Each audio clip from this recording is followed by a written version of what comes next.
Fear by Terry Truman. Alfonso Zoe Diggers is 14 years old.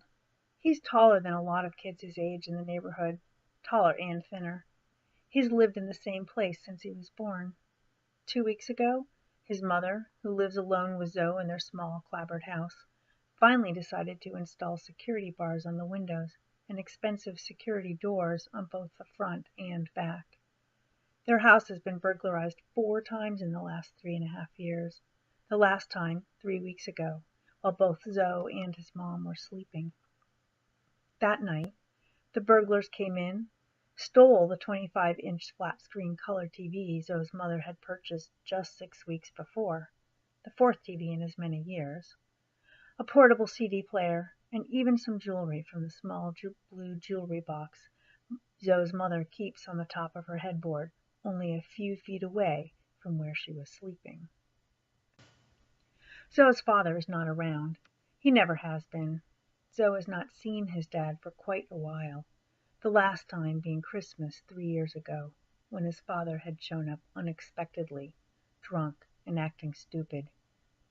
Zoe's mother had only let Zoe's dad stay for a few minutes, then he had left. His dad had not brought Zoe any gifts, but he had slipped him a $10 bill on his way out the door. At the time, Zoe thought that he would never spend that money, that he'd keep it forever to remind him of his dad. But the lure of candy and of buying popcorn for all his friends at the school popcorn sale had proved too much of a temptation to resist. Soon the 10 was ancient history, just like Zoe's dad. It is a school night, a Tuesday in early February. Zoe's mother, who works as a checker in a grocery store, has an evening shift, something that doesn't happen very often. Zoe is home alone. For the most part, he doesn't mind. He has some schoolwork to do, but with his mom gone, he turns on MTV and watches videos. It's a dark night. A winter breeze is blowing along the street outside. Not cold, but not warm either.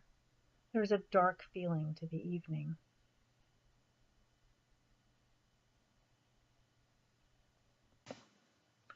Zoe gets a bowl of ice cream and sits down on the couch. An older video is playing. As he lifts a soup spoon of ice cream toward his mouth, a big bite of Rocky Road, suddenly Zoe hears something. It's a very distinctive sound, and he recognizes it instantly. Somebody outside is messing with the window in the spare bedroom at the back of the house, the room that his mother uses for sewing. Zoe freezes.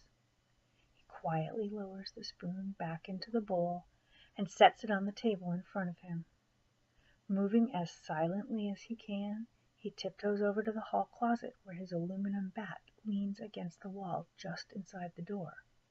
He quietly pulls the bat out and grips it. His mother doesn't own any guns. There are more sounds from the back of the house. Zoe can now hear the window squeak as it is pushed up and open. The door to that room is closed, but it's a weak door, loosely hanging on old hinges. There is over an inch of space between the bottom of the door and the floor. Zoe moves silently down the hall, avoiding spots where he knows the floor creaks.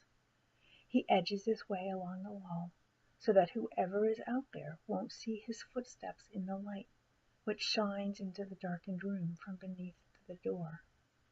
Suddenly, Zoe hears a whispered voice from outside. "She's got bars up," the voice says. "I can see that, man. Pull him out of the way." "You pull him. They're strong." Zoe hears a slight creaking sound and a soft grunt, then more creaking and another grunt, then quiet cursing. There is silence for several moments. Zoe hopes and prays that they have gone away. Maybe the bars were too much. Hey, Alpo, a voice calls from the back door, several feet from the east of the window where they had been trying to break in. "Open up this door. We need to get something." Zoe hears a mean laugh, low and cold. "Yeah, Alpo, Alfonso," comes the second voice, higher pitched than the first. "Open up." Zoe slides down the wall against which he's been leaning. He pulls his knees up to his chest and forms a small ball there on the floor. He's frozen with fear. His legs are rubber, his armpits drip sweat, and his palms are soaked as he tries to grip the taped handle of the baseball bat. His arms turn to lead. He wonders how he'll ever find the strength to even stand up, much less to swing the bat hard enough to do any damage to anybody. He knows there are at least 2 of them out there. They might have weapons. They seem to know him and how afraid he is. A terrible, uncontrollable quivering grips his body. As he looks across the room at the telephone, he wonders if he could crawl that far and call for help. But lots of times the police don't come into this neighborhood at this time of night unless they have to. And when they do come, it's almost always too late. Almost always after a crime has already been committed. One of the voices outside seems to read his mind. "Don't be thinking about calling the police, Alpo. The police don't care about you. Besides, you go phoning the cops, can't handle your own stuff. You know that's weak. The word gets out that you bring the police around. You know, that's weak, Alpo." The other voice laughs again. "You know it's the truth, Alpo," he says, pauses a second, then laughs again, an angry, horrible laugh, then says, mean and low, "Open up the door." There's a vague familiarity to the voices. Where has Zoe heard them before? It could be anywhere. The 7-Eleven or the nearby playground with its rusted hoops and metal nets. It could be anywhere, and it could be anyone. How can he make them go away? How can he save himself? He's too afraid to even think. Fear. Zoe hates his fear. He forces himself to his feet and walks, almost in a trance, towards the back door of the house. He stands at the door, tears rolling down his face as he reaches his hand toward the bolt lock, ready to twist it open. His fingers touch the metal handle. It's cold. In the grip of his terror, he can't think of anything else to do. In another second he could turn the lock and these intruders would come in. Zoe feels such shame at his cowardice. He knows he's a coward. He pauses and tries to catch a breath.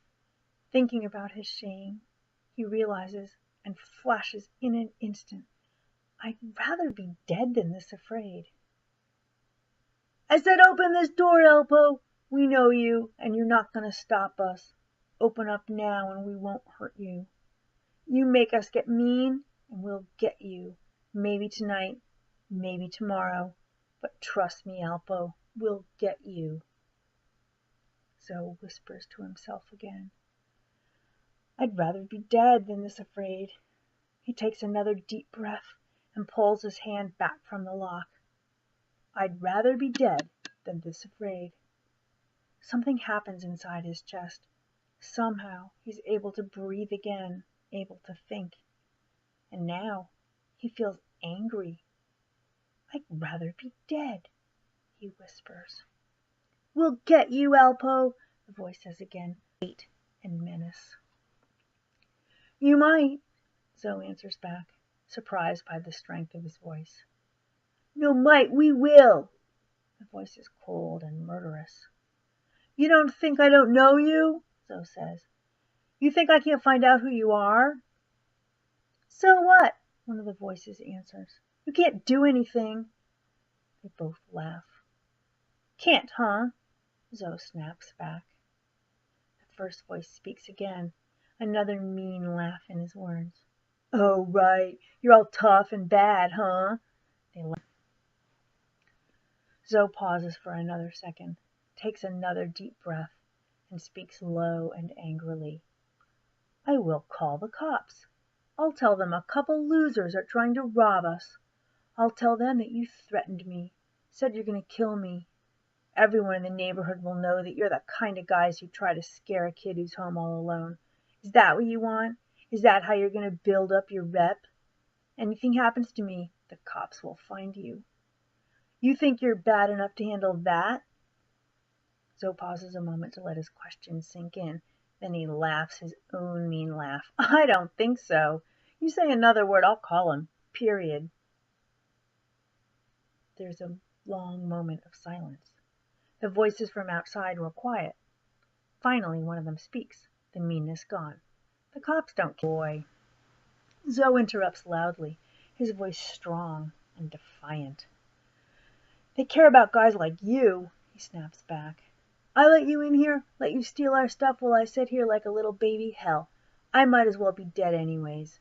But if I call the cops, get them after you, you'll be the ones who are scared. If you think I'm lying, count 10 seconds and listen for sirens. I'm going to call 911 right now. So here's another moment of silence.